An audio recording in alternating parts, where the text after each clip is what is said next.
इस कार्यक्रम के पुण्यार्चक हैं श्री दिगंबर जैन मुनि संघ प्रबंध समिति रजिस्टर्ड, पार्श्वनाथ भवन, नाटाड़ियों का रास्ता, जयपुर, राजस्थान।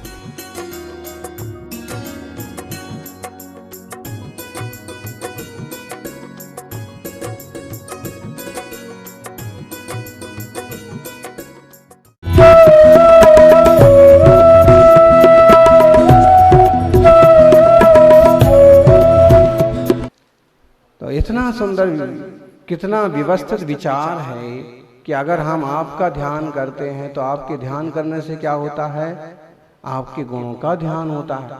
आपके गुणों के ध्यान से क्या होता है, हमें निज का भान होता है।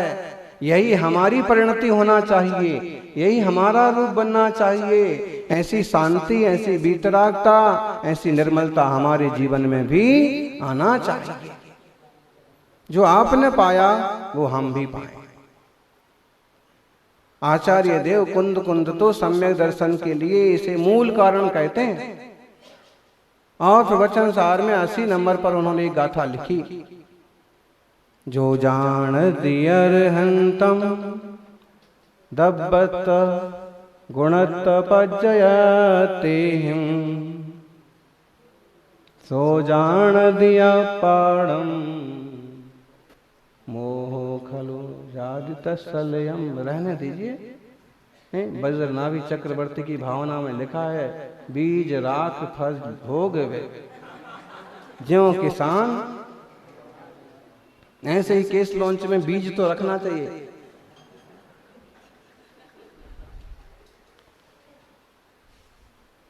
ज्यादा खींचतान मत करिए। तो केस लॉन्च में जब छोटे वाले केस बचते हैं ना, और जब इनको अलग से निकाला जाता है तो उसमें ज्यादा पेन होता है।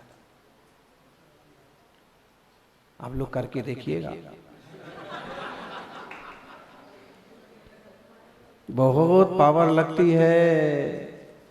बहुत पावर, मतलब सबसे पहले वैराग्य होना चाहिए कि हाँ, देह से निर्ममता, देह निर्ममता, देह में आसक्ति नहीं, देह का आकर्षण हमें नहीं बनाना, हमें बहुत सुंदर नहीं दिखना।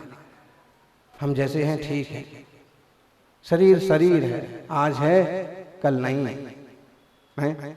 और समाधि मरण जो होता है प्रैक्टिकली, वो भी कि आप देखो देह और आत्मा दोनों भिन्न भिन्न हैं। और कैसे भिन्न भिन्न होते हैं वो अपनी आंखों से विधि पूर्वक देखो। और जो ज्ञानी और समता वाला जीव है वो बड़े आनंद और शांति से समाधि करता है कि आम्ही चला आमचे गावा, आमचा राम राम ग्यावा। मैं अपने गांव के लिए चला और मेरा सबके लिए। ऐसे कब होता है ऐसा वैराग्य, ऐसा केस लॉन्च, जो जान अरहंतम दब्बत गुणत पज्जयते हिम, सो जान अपाड़म मोह खलु जारित सलयम। जो अरहंत भगवान को जानता है, कैसे, द्रव्य गुण पर्यायों से युक्त अरहंत भगवान को जानता है।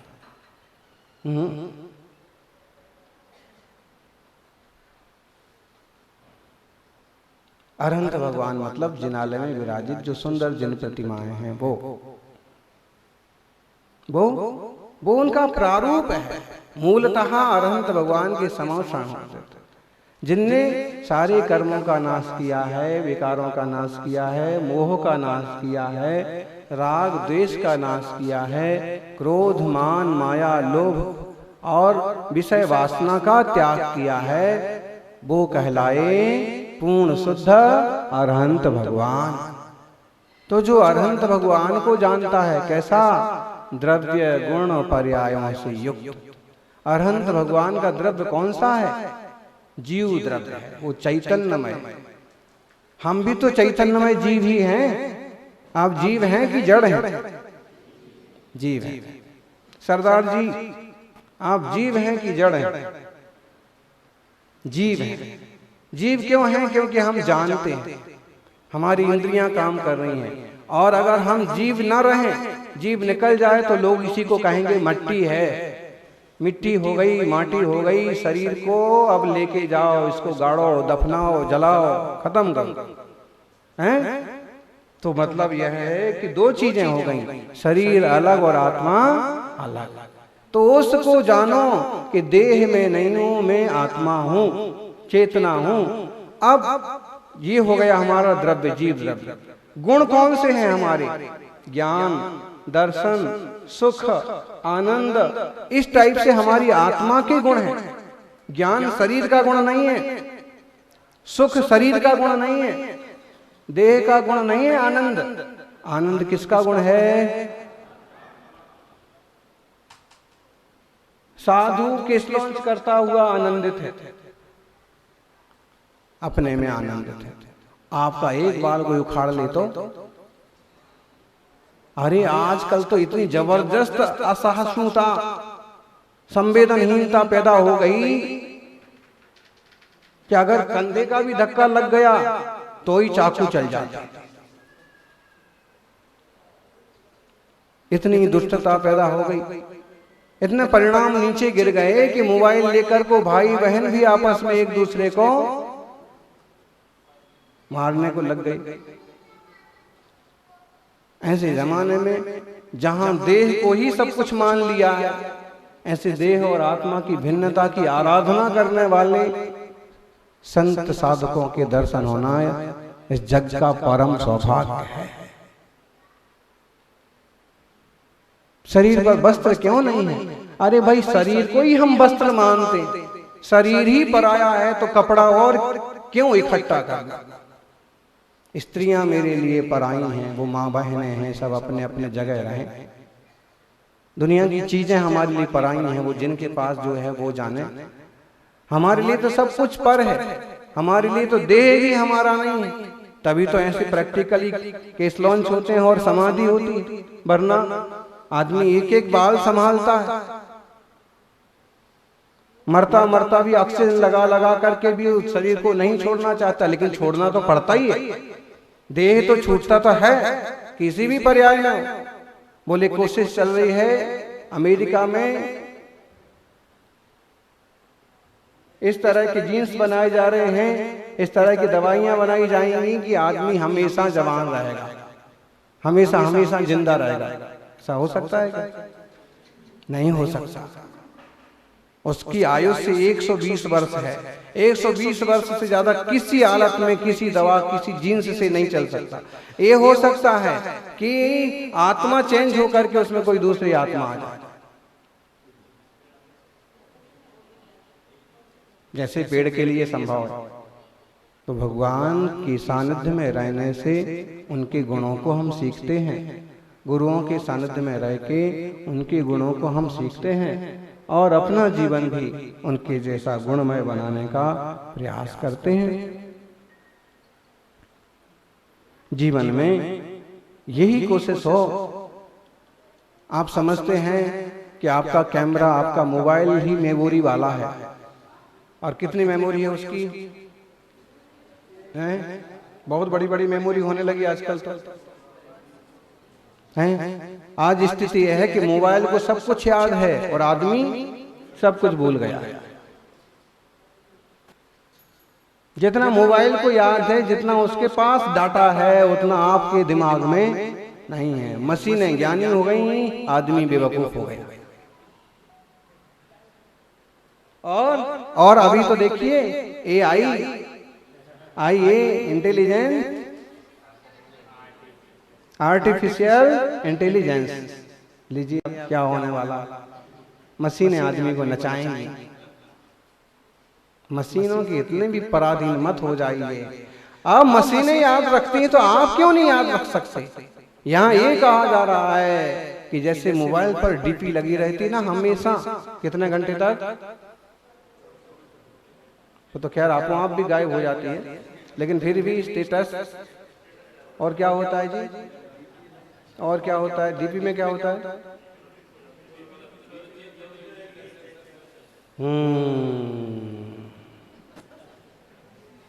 अब लगता है कि हम आपको प्रवचन देते हैं, लेकिन आप लोगों से भी थोड़ा थोड़ा तो अपने को ज्ञान बीच बीच में मिल ही जाता है।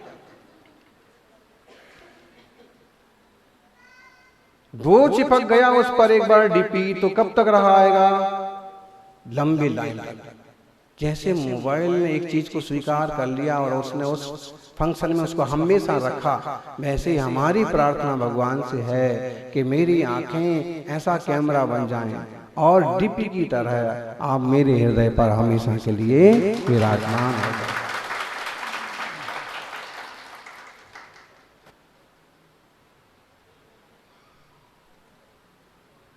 ऐसा काम तो उसमें मशीन में रहा, हम में नहीं रहा आता, बड़ी समस्या। मशीन आपका मोबाइल महीने भर साल भर कब तक भी याद रखेगा कि इस तारीख को 10 जून को जंकृति इंक्लेव में सुबह 10:15 बजे बड़े महाराज ने, आचार्य महाराज ने या जो भी महाराज ने क्या कहा था, मोबाइल कब तक याद रखेगा? जब तक आपने उसको अमुक विभाग में रख दिया है तब तक। और आप खुद कब तक याद रख पाएंगे? तो मुझे ये समझ में नहीं आता है कि आदमी इतना भोंदू क्यों है और मशीनें इतनी इंटेलिजेंट हैं और इंसान इतना बेवकूफ है, ऐसा क्यों? तो कुछ ना कुछ तो हमें ध्यान रखना ही पड़ेगा। दुनियादारी हमें याद रह जाती है, हैं? बोले जब से देखा और याद ही याद हो गया, आंखों से वो छवि हटती नहीं। रागियों के लिए राग की और धर्मात्माओं के लिए भगवान की, होता है कि नहीं? तो वो छवि जब अंकित हो सकती है तो ये छवि क्यों नहीं अंकित हो सकती? मेरी नजरों में प्रभु ऐसी तासीर हो जाए,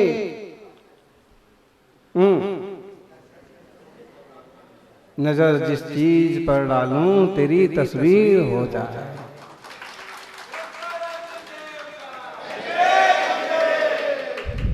भाव समझ रहे हैं आप? मतलब ये है कि मुझे कोई बुरा नहीं दिखे, सब अच्छे लोग हैं, सब भगवत स्वरूप है, सबके अंदर चैतन्य आत्मा है, बल्कि मुझे तू ही दिखे। मैं जब किसी इंसान को देखूं तो मुझे समझ में आए कि महावीर भगवान ही है, कोई सिद्ध भगवान ही है, कोई सिद्ध पुरुष ही है, कोई होनहार प्रभु हैं। अरे भाई देर नहीं लगती है, इंसान छोटे से बहुत बड़ा बन जाता है। परसों तक वो माता जी की क्या वैल्यूज थी, हैं? क्या वैल्यूज थी? सामान्य लोग कौन है, कब से आए, कहाँ है, क्या करेंगे, ये वो फलाना निकालना, कौन देखेगा आपको, कौन संभाल लेगा। और जैसे ही ठीक संयोग मिल गए, ठीक रास्ते चल गए, कितना कुछ तो मुकाम पाया। कैसे पाया?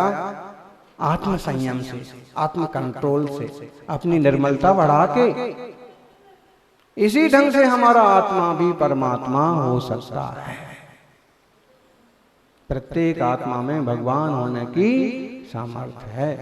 और अगर आत्मा ना पार हुआ तो संसार में ऐसे 84 लाख योनि में, चारों गतियों में, और ऐसे ही रोना चलता रहेगा।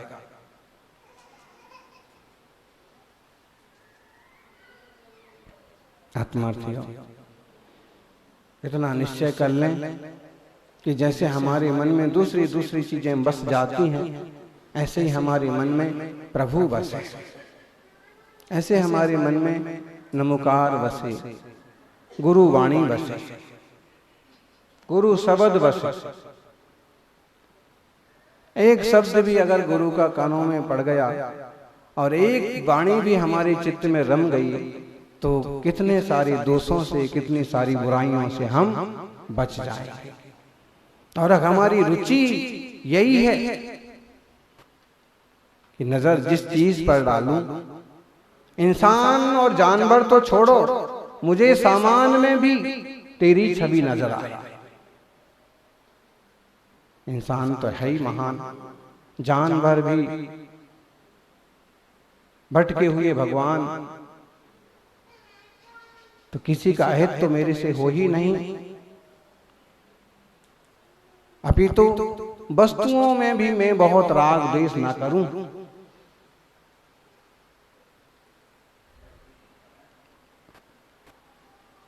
ऐसे आप मेरे हृदय में विराजित रहे।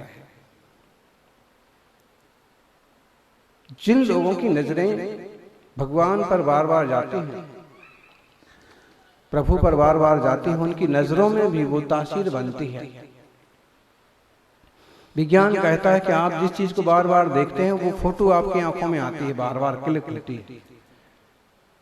कई बार आपकी आंखों में वो छवि बनती है, और अगर उतना बारीक कैमरे से आपकी आंखों की फोटो ली जाएगी तो मालूम पड़ेगा कि आपने किस किस की फोटो ली है।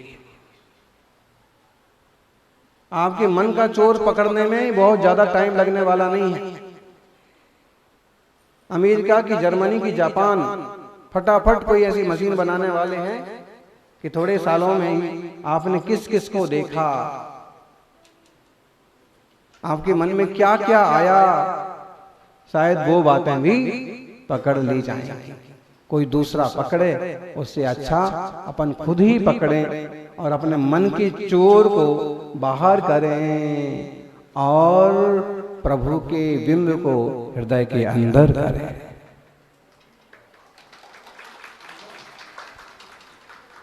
गाने सुनने के लिए आजकल बोले वो आ गया, क्या आ गया, यूट्यूब, ब्लूटूथ। क्या होता है जी? अभी हमको किसी ने एक दिन बताया था, कोई हमारे लिए बता रहे थे। आते हैं बीच बीच में कोई श्रावक थोड़ा बहुत ज्ञान दे के चले जाते हैं।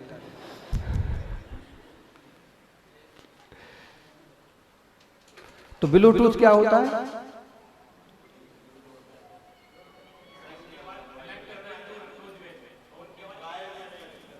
खैर इतना तो अभी हमको उस संबंध में पता नहीं है, लेकिन जैसे इतना सा वो रहेगा और कितने सारे गाने, भाई जैसे उसमें इतने गाने गूंज सकते हैं, वैसे ही हमारे हृदय में भगवान के जो भी होता है काम नहीं आएंगे। आईफोन, कभी भी आईफोन काम नहीं आएगा, आई काम आएगी। आई मतलब मां। तो इसलिए आधुनिक टेक्नोलॉजी का, मॉडर्न टेक्नोलॉजी का, एडवांस टेक्नोलॉजी का उपयोग करें, लेकिन उसके दीवाने ना हो जाए, उसके पीछे पागल ना हो जाए। थोड़ा सा समय आत्मशुद्धि के लिए, धर्म ध्यान के लिए भी निकालें। थोड़ा सा समय दीन दुखियों की सेवा के लिए भी निकालें, परोपकार के लिए निकालें, और थोड़ा सा समय अपने माँ बाप और परिवार के लिए भी निकालें। लापरवाही कर दी जाए तो माता पिता को कितनी तकलीफ होती है, कितने विकल्प होते हैं कि जिनके लिए हमने सब कुछ किया वो इतना सा ध्यान नहीं रख सकते। आपकी जिम्मेदारी बनती है कि आप समाज में रहते हैं उसका भी ध्यान रखें, परिवार में रहते हैं उसका भी ध्यान रखें, और जिस देह में रहते हैं उसका भी ध्यान रखें, लेकिन जो आप हैं उस निज आत्मा का जरूर ध्यान रखें। जय बोलिए पार्श्वनाथ भगवान की।